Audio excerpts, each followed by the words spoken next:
Bom, então vamos lá. Agora a gente vai falar um pouquinho sobre recurso de revista. Também não vai tomar muito tempo.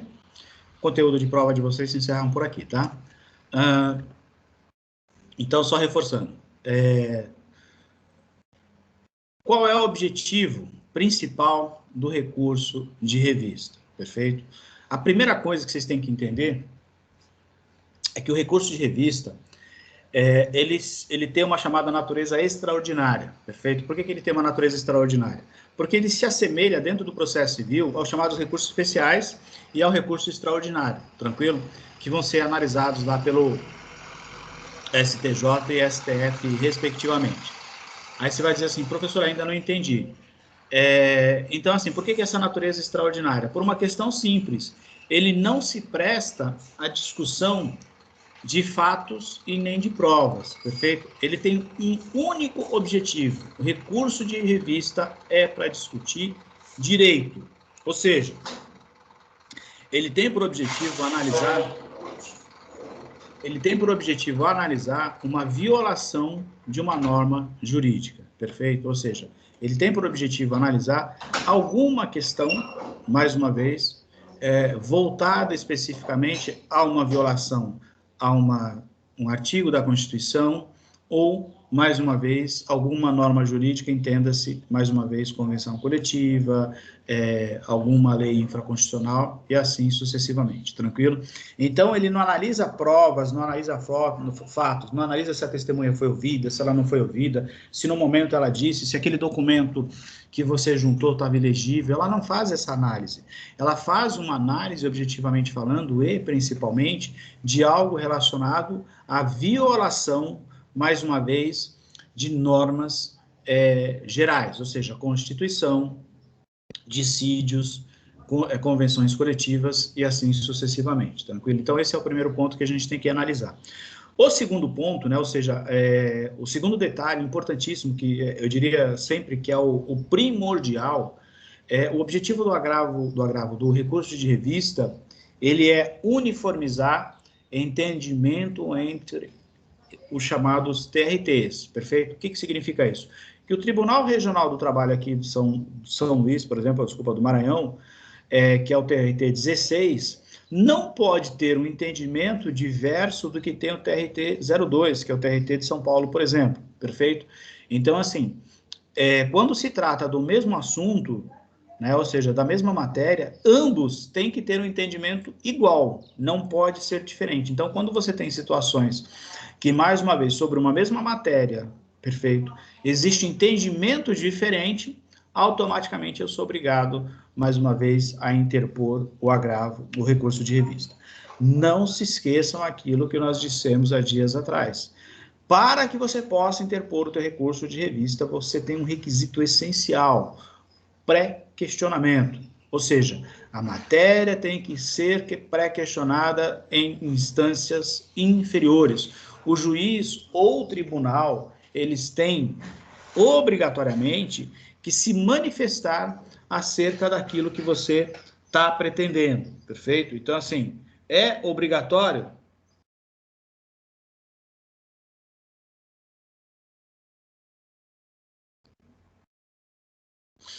É obrigatório, né, que você tenha pré-questionado isso em instâncias inferiores. Lembra que eu disse a vocês, né? Ou seja, quando você vai interpor, ou quando você tem a intenção de interpor um recurso que você não concorda com uma decisão nas instâncias, você vai ter que pré-questionar isso. Como eu disse a vocês, né, aqueles requisitos do embargo de declaração, a gente já viu.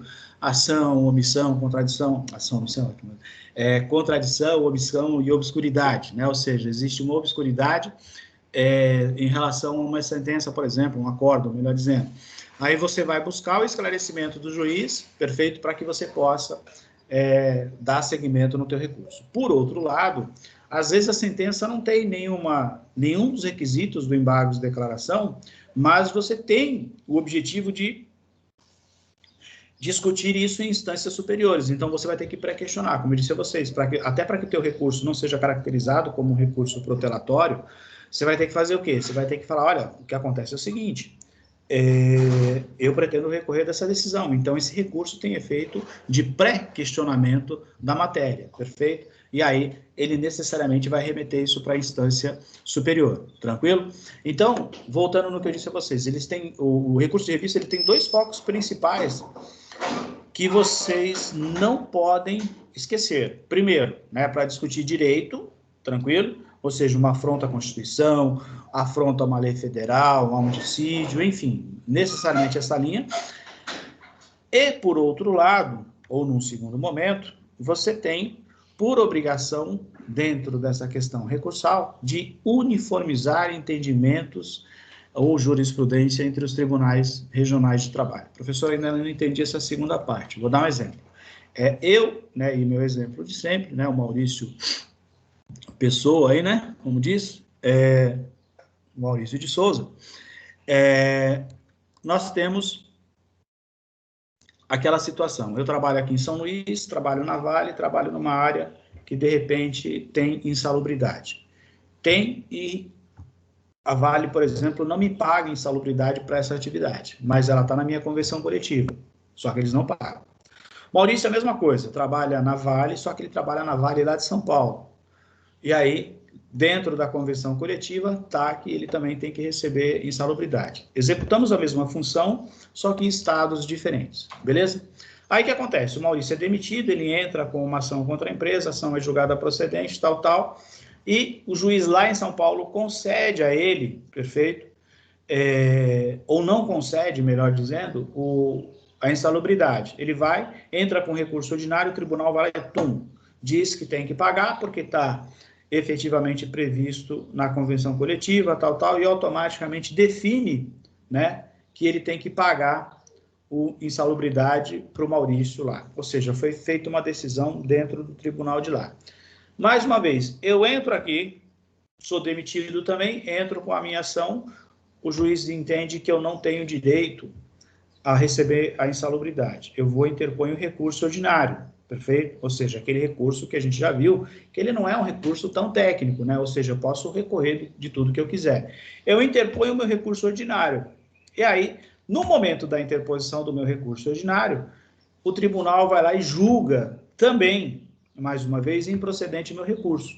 Aqui o do Maurício, ele julgou procedente. O meu, ele julga improcedente. Eu falo, peraí, tem alguma coisa de errado. Aí, o que eu faço? Primeiro, oponho o embargo de declaração, dizendo que eu quero discutir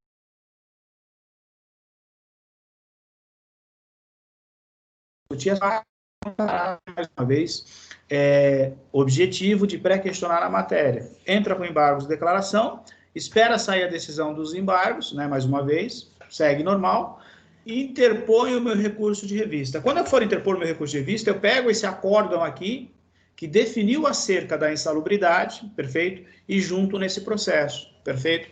Para que o tribunal faça uma uniformização de jurisprudência, ou seja, sobre o mesmo assunto em locais diferentes. Aí você fala, professor, isso precisa necessariamente ser da mesma empresa? Não, eu só ilustrei com relação à mesma empresa para que vocês visualizassem mais claramente. Mas assim, se for o mesmo tipo de atividade, o mesmo tipo de execução de atividade, eles não podem ter tratamento efetivamente diferentes em situações alheias, tranquilo?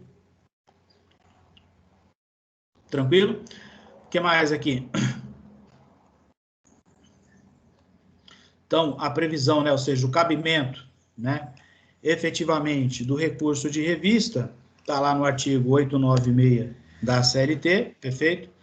Cabe recurso de revista para a turma do Tribunal, turma do TSD, das decisões proferidas em grau de recurso ordinário em dissídio individual pelos TRTs.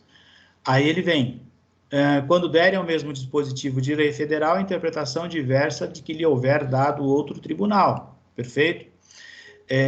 Aí vem na linha B, derem ao mesmo dispositivo de lei estadual, convenção coletiva, de contrato coletivo, tal, interpretação divergente. C, proferidas com violação literal de dispositivo à Constituição. Então, os dois anteriores, eles tratam efetivamente com relação, mais uma vez, a entendimentos diferenciados do TRT, de TRTs, e o segundo, ele necessariamente vai ditar acerca das questões relacionadas à afronta à própria Constituição, tranquilo? Então, não se esqueçam desse detalhe, que é muito importante. O foco principal de recurso de revista. Primeiro, uniformizar a jurisprudência entre TRTs e, segundo, mais uma vez, afronta à Constituição, tranquilo? Ou uma norma constitucional, beleza? O que mais aqui que é interessante para a gente falar?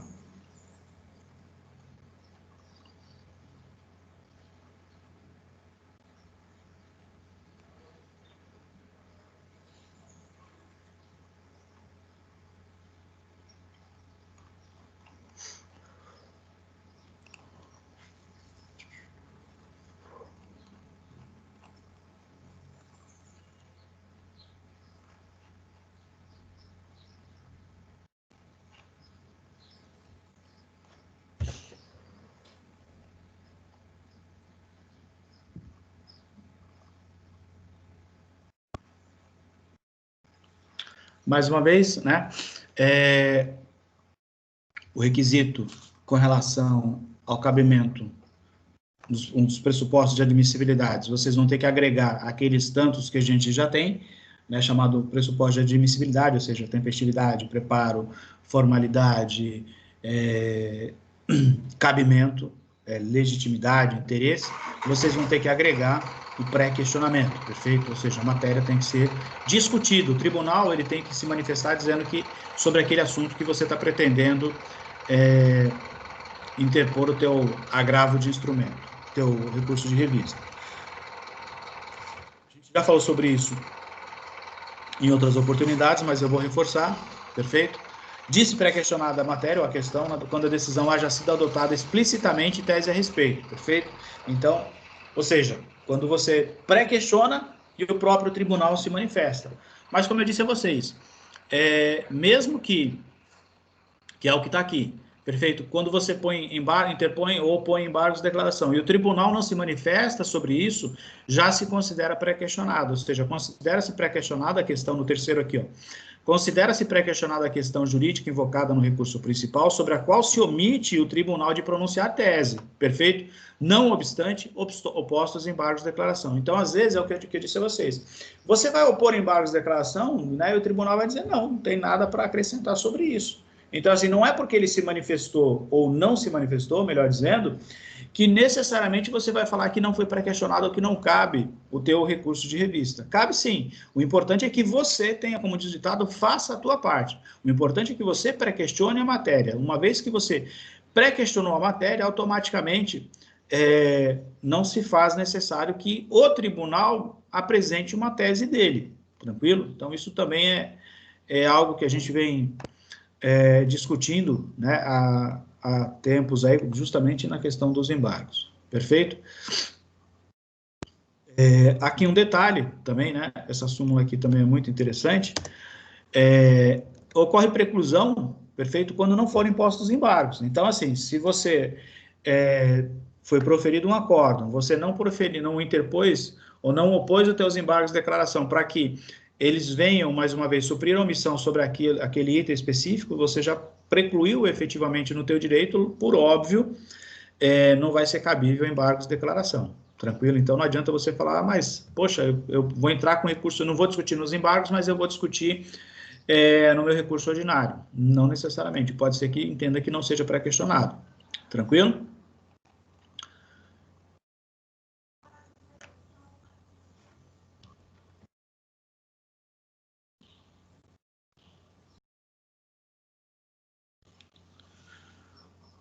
Deixa eu ver o que mais.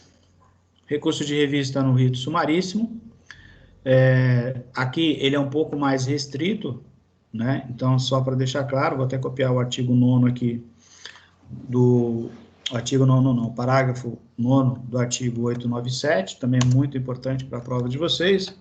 Nas causas sujeitas ao procedimento sumaríssimo, somente será admitido o recurso de revista por contrariedade à súmula de jurisprudência uniforme do TST, perfeito? Ou a súmula do STF. Ou seja, ele não trata, mais uma vez, quando se trata do rito sumaríssimo, ele não se trata efetivamente da questão relacionada a entendimento diferenciado do TRTs. Então, pode ser mais uma vez, que tenha aí situações, quando se for rito sumaríssimo, que você tenha alguma decisão que ela, mais uma vez, ela não seja uma afronta à Constituição. Se for afronta à Constituição, ou se for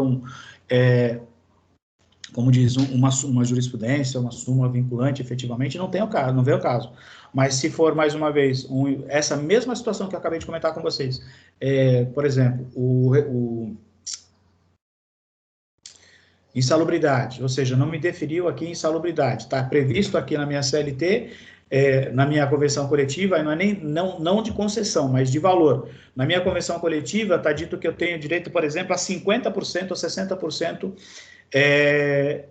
de insalubridade, perfeito? Então, aqui está 60% de insalubridade, lá em São Paulo também está 60% de insalubridade.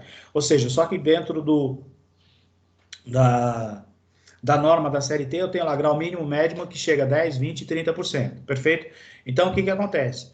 Se, de repente, lá não for deferido, o tribunal daqui disser que eu tenho direito a 60%, o de São Paulo disser que eu tenho direito ao dispositivo legal, isso não é matéria para eu discutir, se for rito sumaríssimo, não é matéria para eu discutir a título de recurso de revista. Por quê? Porque, mais uma vez, eu não estou discutindo nenhuma contrariedade à violação da Constituição. Por quê? Porque na Constituição está dito, efetivamente, que eu tenho direito à insalubridade. Aqui ele está pagando, mas está pagando errado, perfeito? Ele está pagando de acordo com a Constituição e não de acordo com a minha convenção coletiva. Então, nesse caso, não caberia agravo de instrumento se o processo tramitar efetivamente pelo rito sumaríssimo. Não se esqueçam disso. Tranquilo? Deixa eu ver o que mais aqui que é importante. Efeitos do recurso de revista, aqui só para deixar claro, a gente já viu, né, lá em situações anteriores, né, o recurso, a regra geral dos recursos no processo do trabalho, eles são recebidos sempre, né, sempre no efeito suspensivo, perfeito? Desculpa, sempre no efeito devolutivo, nunca no efeito suspensivo, então não cabe efeito suspensivo nem tampouco no recurso de revista, tranquilo?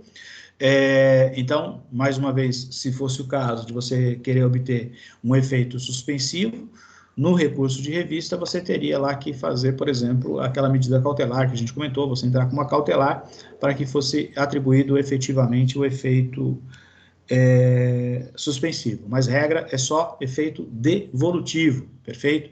E o outro efeito que ele é recebido, né, é o chamado efeito translativo, né? Qual que é o efeito translativo? A gente já falou sobre isso. Efeito translativo, mais uma vez, é aquele efeito que atribui a questão relacionada a julgamento pelo próprio tribunal, sem manifestação das partes, em qualquer momento do processo, quando se tratar de matéria de ordem pública, né? Ou seja, se tratando de matéria de ordem pública, automaticamente,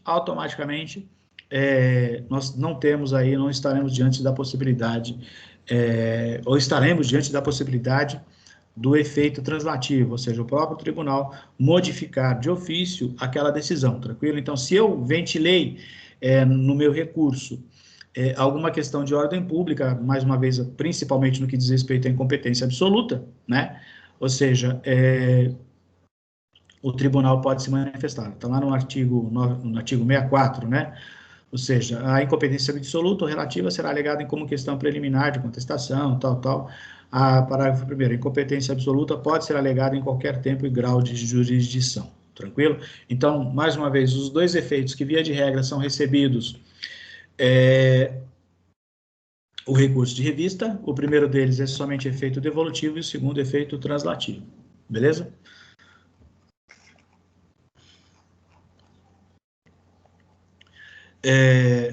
Procedimento, né? O recurso será interposto perante a presidência do TRT, né? Ou seja, vai ser remetido para o presidente do TRT, do Tribunal Regional do Trabalho, para que ele receba, perfeito, aquele recurso e remeta, mais uma vez, para a instância superior, tranquilo?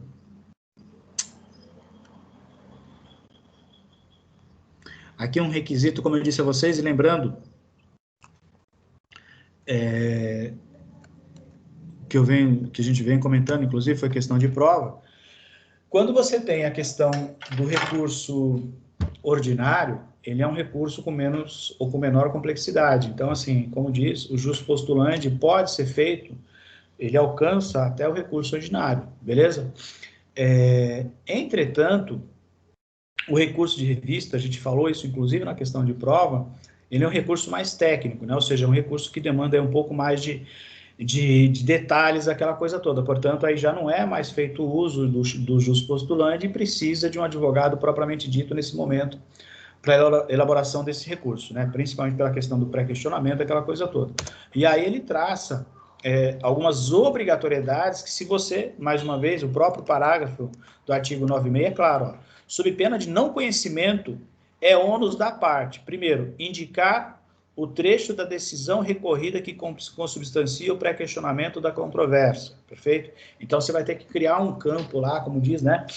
Na hora que você estiver falando dos pressupostos, você vai ter que deixar um ponto específico para elencar qual é aquela controvérsia que foi já objeto de pré-questionamento. Segundo, indicar de forma explícita e fundamentada contrariedade ao dispositivo de lei, súmula, tal. Ou seja, você vai ter que também traçar lá o que você tem e o que você está, mais uma vez, discutindo por não concordar. Expor as razões do pedido da reforma, aí não tem discussão, tal. E ainda, o que é importante que vocês percebam, que você vai ter que juntar a cópia do acórdão, perfeito, que deu origem a essa divergência, perfeito? Então, quando eu estiver tratando efetivamente de um pré-questionamento acerca de uniformização de decisões do TRT, eu vou ter que trazer, por exemplo, nesse meu caso, o que eu teria que trazer? Eu teria que, dentro do processo, dentro do meu recurso, pegar a ementa desse processo do Maurício, por exemplo, que eu comentei, de São Paulo, aquela coisa toda, e trazer essa ementa e colocar no corpo do meu recurso, e também trazer uma certidão do próprio recurso, perfeito? Vou ver se eu tenho aqui anotado.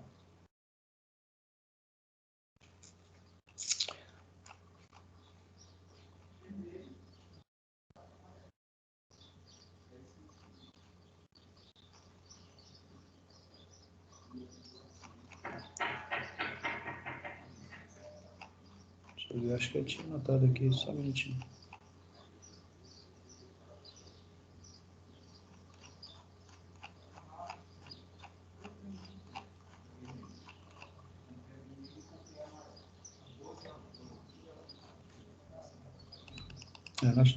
Mas é obrigado, como eu disse a vocês, só para reforçar,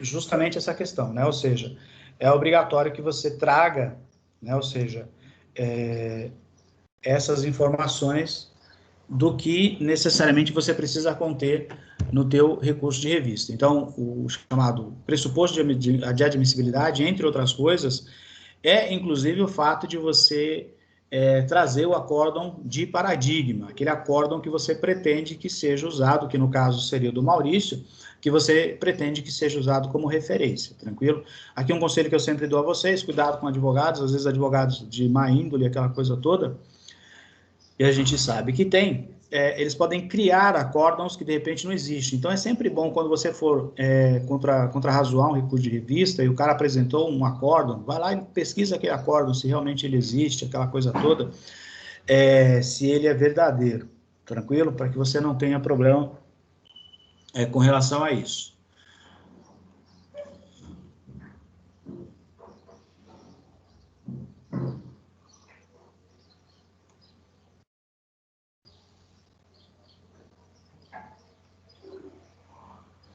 Deixa eu ver o que mais.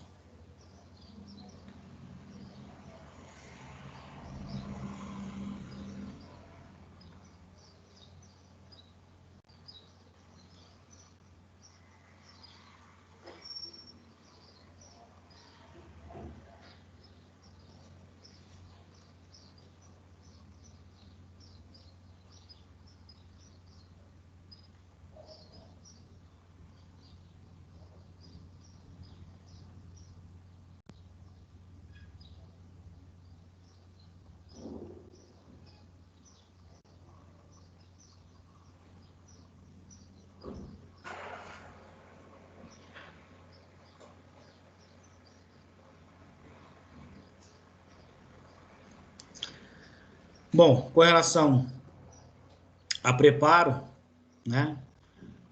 do recurso de revista, como eu comentei com vocês, no caso de recurso de revista, ele é o dobro do recurso efetivamente ordinário. Então, se o recurso ordinário é de R$ 10.051,15, se eu não estou enganado, o recurso de revista seria R$ 20.102, R$ 20.102, entendeu? Ele é literalmente o dobro do valor do recurso ordinário. Deixa eu ver se eu tenho ele fácil aqui.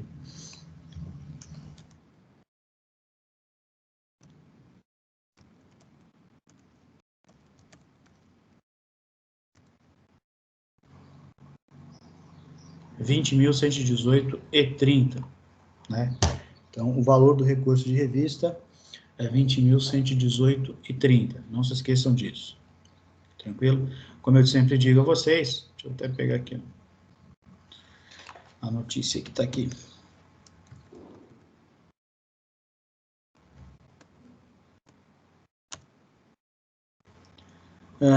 Divulgou o valor referente aos limites de depósito recursal, que passarão a vigorar a partir de 1º de agosto, pela nova tabela, perfeito? Então, lá nos casos de recurso de revista, embargos e recurso em ação monitor, o valor será de R$ 20.118. Não se esqueçam disso. Mas, como eu disse a vocês, a não ser que seja beneficiário da justiça gratuita, não precisa efetivamente, né? Mas, via de regra, precisa. O procedimento ele vai ser interposto perante o juiz do aquar, né? Ou seja, e é ele efetivamente que vai fazer o julgamento da admissibilidade e vai remeter para a instância superior. Beleza? Tem só um negócio aqui que eu queria dar uma olhada só para finalizar. Deixa eu ver se eu acho aqui.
Tá aqui, esse aqui que eu não queria deixar de comentar com vocês. Espera só um pouquinho.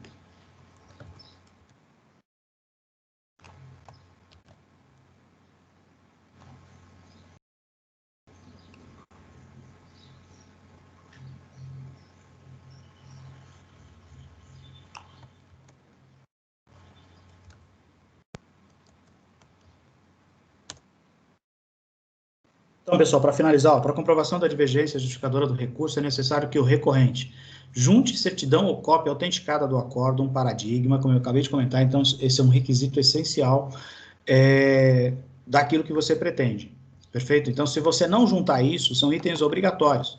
Transcreva nas razões recursais as emendas, trechos dos acordos trazidos à configuração do dissídio, ou seja, demonstrando aquilo que vai justificar o teu entendimento divergente, perfeito? No terceiro, a mera indicação de data de publicação em fonte de diário de justiça, de arresto, é inválido, ou seja, eu não tenho que citar, não tenho que indicar, eu tenho que trazer a informação. Isso é muito importante, perfeito? Que mais aqui? Decline lá na linha C, lá embaixo. A linha A, transcreva o trecho divergente, aponte o site onde você extraiu a informação, coloque o número do processo, o órgão prolator da decisão. Então, assim, como eu sempre venho dizendo com vocês, falando com vocês, a questão relacionada ao acórdão paradigma no recurso de revista, mais uma vez, ele é muito importante que vocês preencham esses requisitos obrigatórios sob pena, mais uma vez, dele não ser recebido. E aquelas análises que a gente já fez em situações anteriores. Se negar ou denegar seguimento ao recurso de revista, cabe, mais uma vez, agravo de instrumento. da decisão de um recurso de revista, vai gerar um acórdão. Desse acórdão também cabe embargos de declaração, que cabe embargos de declaração, e, mais uma vez, a gente tem, então, essas observações que a gente não pode, de forma alguma, de desconsiderar no que diz respeito a embargos a recurso de revista. Tranquilo? Beleza?